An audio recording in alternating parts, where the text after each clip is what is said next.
આરોગ્યની નિશાન નથી. હવે થઈ ગયું એ થઈ ગયું, આપણું શરીર વધી જાય એટલે, પણ આરોગ્યની વૈદો એમ કહે છે, દેશી વૈદોનું આ અનુભવ વાત એ સાચી છે સાહેબ, પેટ અંદર હોવું જોઈએ.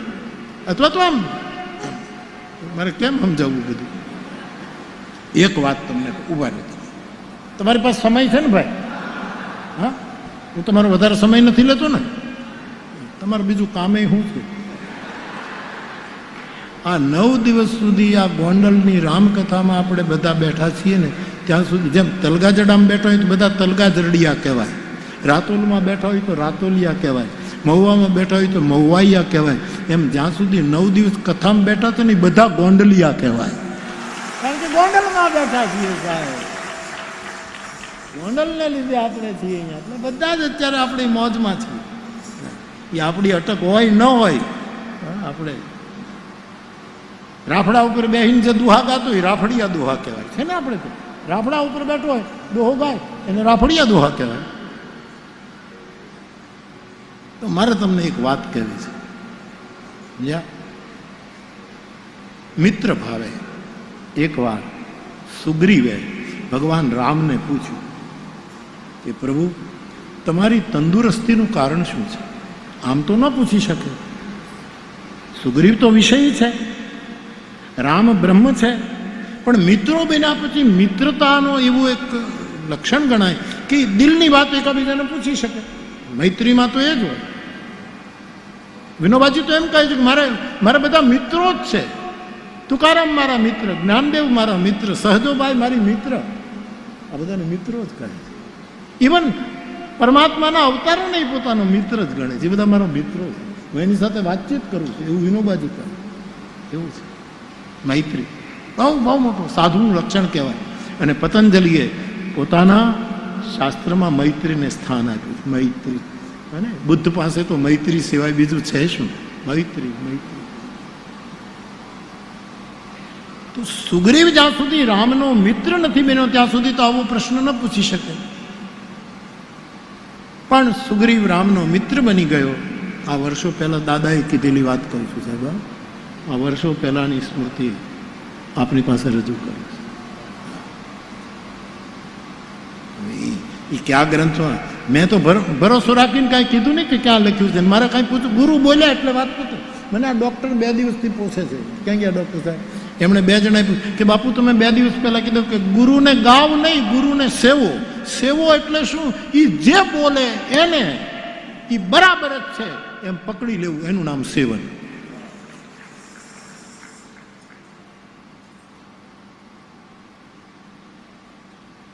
આજ્ઞા સમ નસુ સાહિબ. આપણા સાહિબની આજ્ઞા સમાન બીજી કોઈ સેવન નથી. એણે કીધું એ બરાબર, જો એ સમર્થ હોય તો. ગુરુની આગળ સમર્થ શબ્દ લગાવ્યો. સમર્થ, કમજોર હોય તો નહીં, તો પાછું નહીં માનવું. સમર્થ. માત પિતા ગુરુ પ્રભુ કે બાની. માતા પિતા અને ગુરુ, પછી શબ્દ આવ્યો પ્રભુ. પ્રભુ એટલે મા સમર્થ હોય, બાપ સમર્થ હોય અને ગુરુ સમર્થ હોય, કોઈ જાતની કમજોરી ન હોય તો એ જે બોલે એમાં દલીલ કર્યા વગર માની લેવી, એનું નામ ગુરુ સેવ્યો. પણ સમર્થ હોવું જોઈએ. કઈ સમર્થ નહોતી એટલે એના દીકરાએ માની વાત માની નહીં. હિરણ્યકશિપુ સમર્થ બાપ નહોતો, આમ તો સમર્થ હતો, પણ પ્રહલાદ એની વાત માની નહીં. બલિરાજાનો ગુરુ શુક્રાચાર્ય સમર્થ નહોતો તો ગુરુની વાત બલિએ માની નહીં. વ્રજાંગનાઓએ પોતાના પરિવારની વાત ન માની. ગુરુને સેવો એટલે આજ્ઞા સમ. ફરી એક વખત વિનોબાજીને યાદ કરવું. સંન્યાસ લેવા જતા હતા અને ગાંધી બાપ કેણ મોકલ્યું, મારે સત્યાગ્રહનો આરંભ કરવો છે, પ્રથમ સત્યાગ્રહી તમારે થવાનું છે વિનોબાજી. એટલે એ જે સંદેશ આવ્યો, જ્યાં ઊભા હતા દાય મૂળ, ત્યાંથી પાછા ફરી અને હિમાલય જવાનું. આનું નામ ગુરુનું સેવન છે. આજ્ઞા સમ નસુ સાહિબ સેવા. તો મૈત્રીમાં આવી રીતે વાત થઈ છે. તો દાદાએ મને કહેલું કે હું તો કાંઈ પૂછું જ નહીં ને કે ભાઈ આ કયા ગ્રંથમાં આવ્યું છે. મારા માટે તો રામજી મંદિરથી તલગાજડાનું મારું માટીનું મકાન, અને મોટા બાપાને ત્યાં દાદા સુવા જાય અને આમ નાવા જાય ઘોઘા અમીરની વાડીએ. એ આટલો જે ભૂગોળ હતી ને એમાં મને ત્રિભુવન દાદા ફરતા એવું નહોતું, રામચરિત માનસ આટા મારતું હોય એવું જ દેખાણું છે સાહેબ, આખો ગ્રંથ જ ફરતો. એટલે એના વેણ મારા માટે કાકબાપુએ બહુ સરસ લખ્યું કે એવું તે શું છે ગંગામાં કે એમાં નાયેથી પાપ ધોવાય. એવું તે શું છે કે એમાં નાય એટલે પાપ ધોવાઈ જાય. એવું તે એમાં શું છે કે જેમાં નાયે પાપ ધોવાય. આવો સંશય કોઈ દી એ કરે નહીં જે ગંગામાં નાય. જે ગંગામાં નાય એ કોઈ દિવસ શંકા ન કરે, કારણ ભાઈ એને ભરોસે રહેવાય. ભરોસે રહેવાય, એમાં પંડના ડાપણ ન ડોળાય, એને ભરોસે રહેવાય. કેમ કીધું ને શું કામ કીધું એવો સંશય કદી. વૈદ્ય ઘરના વાટેલા ઓલા ઓહડ નહીં ઓળખા. ભાઈ જેને ભરોસે રહેવા. તો લયમાં સૂરમાં રહેવું એક થેરપી છે, માણસને તંદુરસ્ત રાખે સાહેબ. અને આપણે જરાક થોડાક નબળા પડીએ ને જરાક સમજવાનું ક્યાંક આપણે ચૂક્યા છીએ, ઢીલા થઈ ગયા. સુગ્રીવે મૈત્રી પછી ભગવાન રામને, રામ તો બ્રહ્મ છે પણ એક માનવના રૂપમાં એને પ્રશ્ન કર્યો છે કે તમારી તંદુરસ્તીનું કારણ શું છે. ભગવાન કોઈ દી રામ બીમાર પડ્યા એવા કોઈની પાસે ખબર છે? કૃષ્ણ ભગવાન બીમાર પડ્યા એવી કોઈને ખબર છે? શંકર ભગવાનને 2 મહિના સુધી હોસ્પિટલમાં રહેવું પડ્યું એવી કાંઈ ખબર તમારી પાસે ક્યાંય હોય તો? કેમ નથી આ લોકો બીમાર? હા.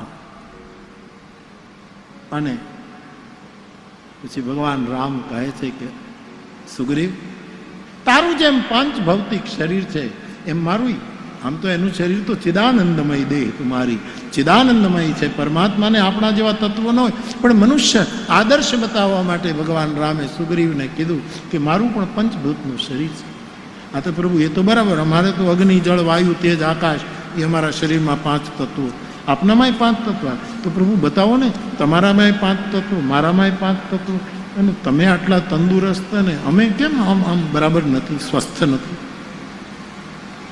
ભગવાને કહ્યું સુગ્રીવ, મારામાં જે 5 તત્વો છે એને હું 5 તત્વોમાંથી લઈને પૂર્તિ કરું છું, એટલે હું તંદુરસ્ત. મહારાજ સમજો નહીં કે મારા શરીરના 5 તત્વોમાં હું 5 તત્વોમાંથી લઉં છું. 5 તત્વો મારી સેવા કરે છે એટલે હું તંદુરસ્ત. પ્રભુ જરા સરળ કરીને સમજાવો ને. આમ નવરાશથી બેઠા હશે ભગવાનને સુગ્રીવ, એટલે વાત હતી કે જરાક ખુલાસો કે મારામાં 5 તત્વો છે, એની 5 તત્વો સેવા કરે છે એટલે હું તંદુરસ્ત. આપણામાં જે તત્વો છે એ 5 તત્વો જો સેવન કરવા માંડીએ આપણે તો આપણે બહુ તંદુરસ્ત રહીશું. પહેલું તત્વ કયું છે સુગ્રીવ? બોલે પૃથ્વી. બરાબર, પૃથ્વી એક તત્વ છે. સીતા કોણ છે? બોલે પૃથ્વીની દીકરી, એ મારી સેવા કરે છે એટલે હું તંદુરસ્ત. સીતા પૃથ્વીની કરે. આ તમે ભણ્યા વગરના મહાપુરુષોના ઇન્ટરપ્રિટેશન દેવ. કાંઈ ભણ્યા નહોતા સાહેબ, વ્યાકરણ નહોતું, હરખું ઉચ્ચારણ નહોતું, જીવતર જ હતું, ચોખ્ખું જીવતર.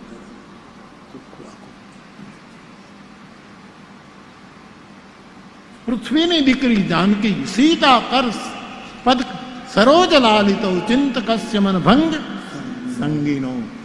પૃથ્વીની દીકરી જાનકી એ મારી સેવા કરે એટલે મારામાં રહેલા પૃથ્વી તત્વનું પોષણ આ પૃથ્વીની દીકરી જાનકી કરે છે, માટે તંદુરસ્ત છું.